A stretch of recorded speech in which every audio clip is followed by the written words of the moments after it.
It is May, and the offseason in terms of making moves is basically over, and today I'll be grading every single NFL team's offseason A through F. The main criteria is simple. Was your team expected to be in a position to improve or get better, and did they do enough? I will also be talking about some draft picks if they were important enough. Another note is that I don't know football enough like I know baseball, and some things I'll talk about will just be kind of brief. This video is coming out a little later than I wanted it to, but better late than never, and if you want to fast forward to your team, make sure to check the pinned comment below. Anyways, let's begin. Arizona Cardinals. The Cardinals in 2023 had the worst run defense in the entire league, and they addressed that in free agency by signing defensive tackles Justin Jones and Bilal Nichols to 3-year contracts. They also drafted a D lineman in the first round, Darius Robinson, and speaking of the draft, they had the 4th overall pick and took the best receiver off the board, Marvin Harrison Jr., to replace Hollywood Brown, who left in free agency, and Rondell Moore, who was traded. They made a lot of defensive moves as their defense last year ranked 31st in the whole league in points per game. I like the Sean Murphy-Bunting signing a lot, and they also got Mack Wilson for pretty cheap. They're still going to have to compete in the very tough NFC West division, but they definitely made some right steps to address their numerous issues. Grade B. Atlanta Falcons. The Falcons made the biggest move of the offseason in terms of how much money they are giving when they signed quarterback Kirk Cousins to a 4-year deal worth $180 million. Now, he is older and coming off of a pretty serious Achilles injury, but I mean, he's definitely better than last year's starter, Desmond Ridder, who they traded for a pretty solid receiver in Rondell Moore. They also signed Darnell Mooney to a 3-year deal and really prioritized this offense in the offseason, and they shocked absolutely everyone when they took a quarterback 8th overall in the draft. Look, I like Michael Penix, but this is a stupid move. Really, they needed an edge rusher, which they kind of got later in the first round, taking last name of the year candidate Ruke Orahorahoro, and the Brandon Dorlus pick I liked a lot. But with a new head coach and new offensive weapons, they should look to compete in an NFC South division that has been only getting better. Grade B. Baltimore Ravens. The Ravens last season were one of the best teams in the entire league and even made the AFC Championship, but they did lose out on some of their great players, including linebackers Patrick Queen and Jadeveon Clowney. Their biggest move was probably extending Justin Madubuike to a 4-year deal, maybe a slight overpay, but he was really good last year. They also lost their 2 running backs who both went to the Chargers, and they ended up signing Derrick Henry to a 2-year contract. They had the best run game in the league last year, and now with Henry as well as 2nd-year Keaton Mitchell, it's only going to be getting better. In the draft, they made some good picks like the receiver Devontae Walker, the edge Adisa Isaac, and obviously cornerback Nate Wiggins round 1. CJ Tampa was also a great pick. They did overall lose some of their better players, but they should remain competitive even if they did not make a ton of moves. Grade B. Buffalo Bills. Buffalo started the offseason by clearing a lot of cap room, which meant releasing some of their better players such as Tre'Davious White, Mitch Morse, and Jordan Poyer. They also did not re-sign Gabe Davis. They did extend some of their key guys like Deion Dawkins and Taron Johnson, and brought in receiver Curtis Samuel, who is probably going to be Josh Allen's new go-to receiver after trading Stephon Diggs and losing Davis like I already mentioned earlier. In the draft, I don't know really what they were thinking. They traded away their pick to Kansas City, and they ended up taking Xavier Worthy, the fastest 40-yard dash time ever, and even back one spot with Carolina before they took receiver Keon Coleman, who should definitely help them out. Cedric Van Branch should also be a nice replacement to Mitch Morse. They lost out on some of their better players and did not really get any better, so yeah, it was not the best offseason for Buffalo. Grade C. Carolina Panthers. The Panthers were the worst team in the league last year and did not get their 1st overall pick because they traded it last year to get Bryce Young. But in this offseason, they went all out to help him and be competitive again, especially on defense. While they did trade away their best player on the team, Brian Burns, they did extend Derrick Brown, who was very good last season, signed Jadeveon Clowney, A'Shawn Robinson, and others. They also got help with the offensive line with 2 new guards, Robert Hunt and Damian Lewis, traded for weapon in Deontay Johnson, and traded up a pick to get Xavier Legette. They also took the 1st running back off the board, Jonathan Brooks. I also like taking tight end Jatavion Sanders in round 4. I think that's good value. Will they be a deep playoff contender? Absolutely not, but they did make some good moves to be relevant again, and I do expect Bryce Young to take the next step in his career. Grade A. Chicago Bears. Chicago moved on from the Justin Fields experiment and shipped him off to Pittsburgh, so they used their 1st overall pick to take his replacement, Caleb Williams, out of USC. On top of that, they drafted a stud receiver, Rome Odunze, at 9, which is great value. I thought he would be picked a little higher, and they traded basically nothing for another weapon in Keenan Allen. DeAndre Swift will also now be the team's new starting running back. And they also got some help on the secondary, extending Jalen Johnson and signing Kevin Byard. While they did lose out on some of their players like Darnell Mooney and Eddie Jackson, Chicago will look to compete in a pretty competitive NFC North and should have one of the more exciting offenses in the league to watch. Oh, one more thing, they also drafted a punter in the 4th round. Great move. Grade A. Cincinnati Bengals. In 2023, the Bengals finished last in their division despite having a winning record, and because of an injury and underwhelming play with Joe Burrow, they were overall pretty disappointing. Like Arizona, they did not make any huge signings but made some smaller moves in hopes of, oh, maybe one of these guys does really good for us. They traded away professional children's respecter and boxer Joe Mixon to Houston, even though it was not really a trade because they technically released him. I'm not sure how that works. But they replaced him with Zach Moss, who, when he was a starter last season, was pretty good. They added hope to their 31st ranked defense with guys like Sheldon Rankins and Geno Stone to short contracts, and in the draft they took an offensive lineman first round because, anything to protect the quarterback helps. They did improve, and with a healthy Joe Burrow, this team should remain one of the main AFC contenders. Grade B. Cleveland Browns. Cleveland surprised everyone last season when their defense finished as the best in the whole league and made the playoffs with Joe Flacco under center. They did not make a splash to get better, as the most important thing they did was trading for domestic violence advocate Jerry Jeudy from Denver and extending him for 3 years. They added to their defense with Zadarius Smith, signed 2 backup quarterbacks, and that's about it. In the draft, they did not pick until the late second round, taking defensive tackle Michael Hall. They did not really get worse, but didn't improve much either, and it was just kind of a mid-average offseason, so there wasn't really much to talk about. Grade C. Dallas Cowgirls. The best thing about the Cowboys offseason was them taking offensive lineman Tyler Guyton and Cooper Beebe in the draft, who could serve as long-term starters for them, but outside of that, nothing really happened. Ezekiel Elliott is fat and old, and Derrick Kendricks was really their best signing, but that's about it, and he's also up there in age. They did not extend Dak, CeeDee Lamb, or Micah Parsons, and there will be talks in the coming months about maybe trading or letting them go. The Cowboys will be good again and contenders next season, but Jerry Jones and company could have and should have done more. Grade F. Denver Broncos. The Broncos in general have been in legitimate trouble since the start of the 2022 season, and they decided to end the Russell Wilson experiment and shipped him off to the Steelers, even though they're still paying his contract. They also traded their best weapon, Jerry Jeudy, to Cleveland, which I talked about earlier, and they traded for Zach Wilson. I still don't know why. They did get help defensively with some smaller pickups and after losing Justin Simmons, but that still won't be enough to compete at all. In the draft, they got Bo Nix at 12th overall. Huge reach, but they needed a quarterback, and he will be the guy next year going for them. Getting Troy Franklin in the 4th round, I still don't know how that happened, but he's good. He could be good help for Bo Nix. I can't really say much because, like Dallas, they were just not really in a position to spend a lot of money and get better, but they certainly did more with what they had. So I'll have to give them a grade of D. Detroit Lions. America's real team made their 2 biggest moves just a couple days before the draft, extending Amon-Ra St. Brown and Penei Sewell to huge 4-year extensions, making Sewell the highest paid offensive lineman in history and St. Brown the 2nd highest receiver in history. Well deserved. They also extended their center and head coach Dan Campbell to 3-year deals and added to their very weak secondary with Carlton Davis. In the draft, Detroit took 2 cornerbacks right away in Terrion Arnold and Enos Rakestraw to further help the defense. I did not write this down, but they also extended their quarterback Jared Goff to a 4-year deal worth around $200 million,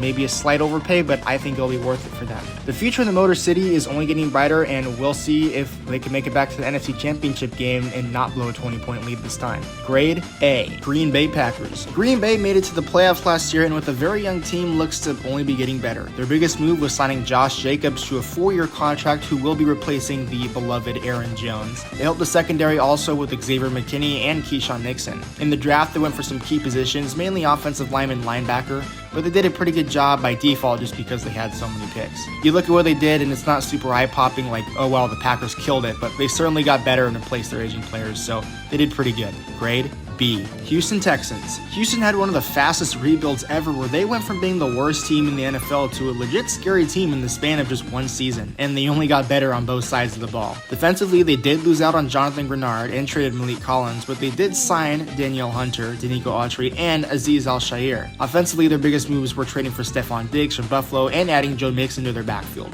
They also did well in the draft despite not having a first-round pick, addressing some of their position needs with Blake Fisher and Kamari Lassiter. Texans definitely made some exciting moves this offseason, and they should look to make a deep playoff run in 2024. Grade A.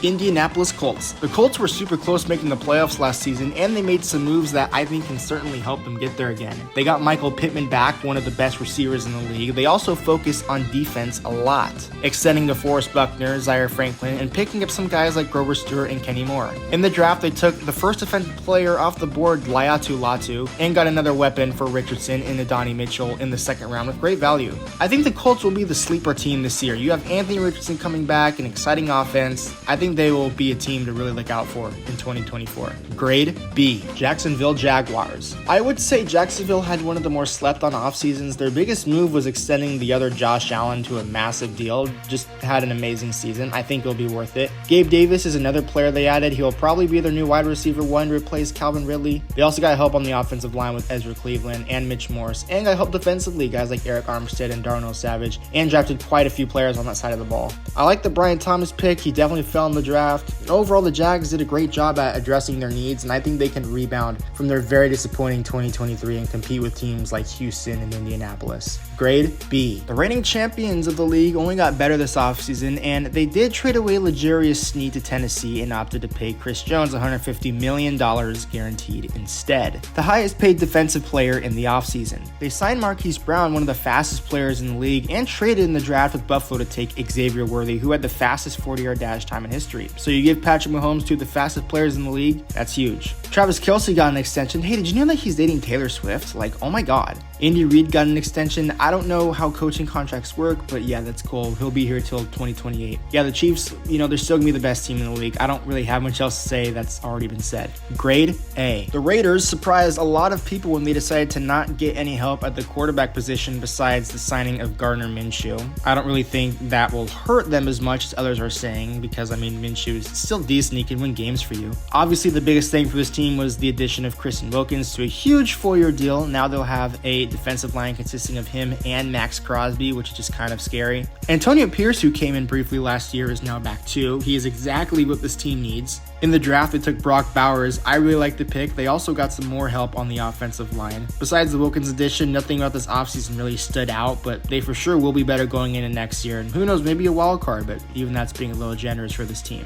Grade B. Los Angeles Chargers. Obviously, the Chargers were very disappointing in 2023, and they finally cut the plug with Brandon Staley and decided to bring in Jim Harbaugh, meaning that this team is probably going to run the ball a lot. So they decided to steal both of the Ravens running backs and signed both Gus Edwards and J.K. Dobbins to replace the touchdown merchant Austin Eckler. They had to say goodbye to their receivers. Mike Williams just walked, and they traded Keenan Allen essentially for nothing, so they drafted a receiver in the second round, Ladd McConkey. With their first pick, they took Joe Wall. It's the definition of a pick that's not sexy at all. It's boring, but it works. He should be a Pro Bowler for years to come. I really like Joe Wall. Very underwhelming, but this team will probably be one of the worst next year, let's be real. Grade D. Los Angeles Rams. The Rams surprisingly made the playoffs last year and looked to once again contend, even after losing Aaron Donald to retirement. And in response to that, they took two defensive linemen with their first two picks, Jared Verse and Braden Fisk. Now, are they Aaron Donald? Well, no, but they should be good young players for them this year. They also got Tre'Davious White for a really cheap, only $4 million deal.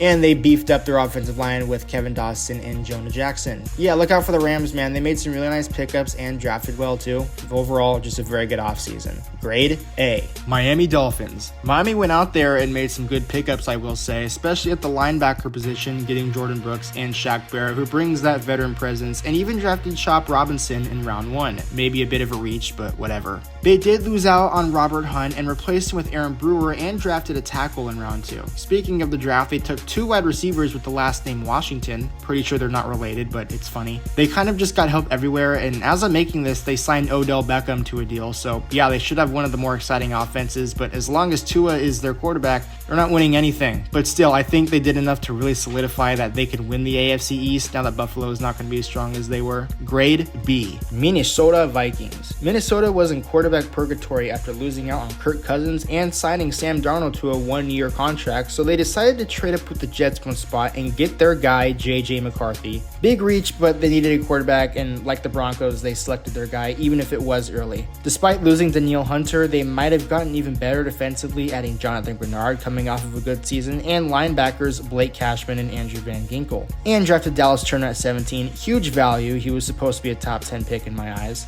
They also got a new weapon for McCarthy and Aaron Jones. So yeah, it was not like a huge offseason for Minnesota, but they did the best they could. And I think they will probably finish last in their division. But who knows if Jefferson's going to be healthy again and McCarthy ends up actually being good. They could be a sticky fun team next year, but I do have to dock them because they definitely made some questionable moves. Grade C. New England Patriots. The big story for New England was moving on from Bill Belichick and Mac Jones, and they took another white quarterback at number 3 overall in Drake May. They focused on extending some of their players like Christian Barmore, Kyle Duggar, Hunter Henry, and more. They did get some help from May, signing KJ Osborne, and they drafted Jalen Polk in round 2 and brought back Mike Owenwusi. So they are very clearly trying to build an offense around Drake May. A big question is how will new head coach Gerard Mayo pan out, and can he bring life back into this team? But only time will tell. Grade B. New Orleans Saints. New Orleans did not really have much to work with given their cap room, but they did restructure some deals and focus on their defense, bringing back Tyrann Mathieu and Demario Davis to 2-year extensions. And they also managed to get Chase Young for a season. In the draft, they went the safe route with a tackle in round 1, and they even managed to get Name of the Year candidate Jaquincy Kool-Aid McKinstry. Yes, you heard that correctly.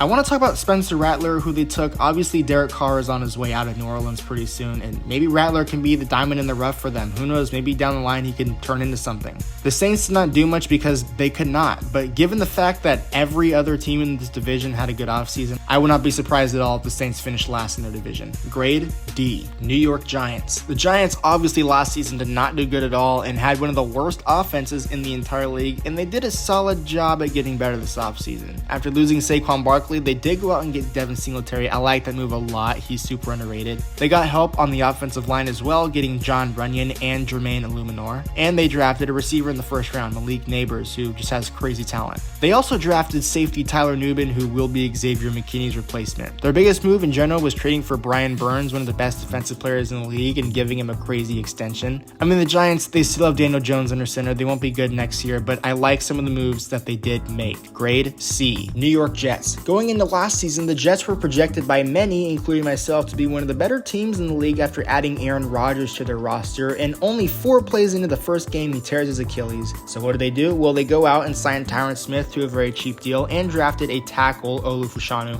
at 10th overall. They also signed Mike Williams, who can be a nice option in this offense, and they got some help defensively after losing Bryce Huff. They signed Javon Kinlaw, Solomon Thomas, and others. I also want to point out that I think they drafted, to me, just the best name of all time. Get this, Quantez Stiggers. Welcome to New York, buddy. Yeah, overall, the Jets did everything they could really to improve this offense, and they did a pretty good job, and they should be able to compete with Miami and Buffalo for the AFC East next year. Grade B. Philadelphia Eagles. Philadelphia started last season as the best team in football until they lost 5 of their last 6 games and lost to Tampa in the playoffs, and their defense just completely crumbled. So what do? Well, they go out and decide to spend everything they have to build the ultimate team, mainly with the offense. They did lose Jason Kelce, who retired, and DeAndre Swift left. But to combat this, they signed Saquon Barkley and extended both Jordan Mailata and Landon Dickerson. They also extended their receivers to huge deals and made A.J. Brown the highest paid receiver ever in history. Oh, and that's not all. On defense, they got C.J. Gardner-Johnson and Bryce Huff. In the draft, they took 2 defensive backs, one of whom is white. You don't see that often, but I love both these picks. They also traded for Kenny Pickett, which I still don't really understand. I can't root for this team at all, but they undoubtedly had the best offseason of all the teams this year. Eagles are going to be scary. Grade A+. Pittsburgh Steelers. The Steelers were in talks this offseason to get or trade for a new quarterback, and they ended up doing that, getting Russell Wilson for a minimum 1-year deal. But they shocked a lot of people when they did it again and traded nothing to get Justin Fields, who will likely be the backup. Their biggest move that they made was signing Patrick Queen, a linebacker, to a 3-year deal, and they traded away Deontay Johnson for Dante Jackson, who will be the replacement for Patrick Peterson, who was released. In the draft, they did the typical boring Steelers stuff. They took 2 linemen with their first 2 picks. In the 3rd round, they added Roman Wilson. A lot of people don't like this move, but I certainly do. So Pittsburgh, I don't really know what to make of this team right now. I mean, they're still going to be a 500 team, but yeah, this was just a mediocre offseason for them. Grade C. San Francisco 49ers. Here we go, my Niners, the most disappointing team in the league for never being able to get the job done. They were not in a huge position to make any big moves, and after losing out on Chase Young and Eric Armstead, they decided to get some players on defense like Leonard Floyd, and I really like Malik Collins, who they traded for. In the draft, they took a receiver, Ricky Pearsall, round 1, which basically confirms that either Deebo Samuel or Brandon Ayuk will be released or traded. As of this video, that has not happened yet. I like Malik Mustafa round 4 and Dominic Pooney round 3, but overall their draft was underwhelming. They did not really do much to improve, but because they are already such a good team, why would they? Grade C. Seattle Seahawks. Seattle disappointed last year after their fluky 2022 season, and this offseason for them was just whatever. Their biggest move was bringing back Leonard Williams to a 3-year deal and trading for Sam Howell, who compete with Geno Smith for the starting quarterback role. They did release their two best safeties, Jamal Adams and Quandre Diggs, but signed Rayshon Jenkins, which will not be enough. In the draft, they went defense, taking Byron Murphy 16th overall, and they took 3 offensive linemen, which I like because their offensive line is just terrible. This team did not really get any better, for being honest, but it was not a bad dumpster fire offseason by any means. Grade C. Tampa Bay Buccaneers. The Bucs going into last year were projected by many to be one of the worst teams in the whole league, but to everyone's surprise, made the playoffs and even beat the Eagles in the first round, while Baker Mayfield had the best season of his career. So what do? They bring him back, and based on how much quarterbacks get paid now, I think this is a really, really good signing. They also brought back their number 1 weapon in Mike Evans for 2 seasons. Also important to note, I did not write this down for you guys to see, but they did extend Antoine Winfield to a 4-year, $80 million extension. He has a good argument to be one of the best safeties in the NFL, if not the best safety. They did lose on some of their linebackers like Shaq Barrett and Devin White, but they did draft Chris Braswell 2nd round, so I don't really know how much that will impact them. Overall, the Bucs should once again be solid, but like I said earlier this offseason, the NFC South is actually looking to be pretty decent this year, so that race will certainly be interesting. Grade B. Tennessee Titans. Tennessee was a really confusing team last season, and there were talks of them maybe drafting or signing a quarterback, but no, they have faith in their mayonnaise-loving Will Levis, and they really tried to build around him. They unfortunately lost out on Derrick Henry, but replaced him with Tony Pollard, and they signed Calvin Ridley. Huge overpay, but it might be worth it. And Tyler Boyd, and they got a new center.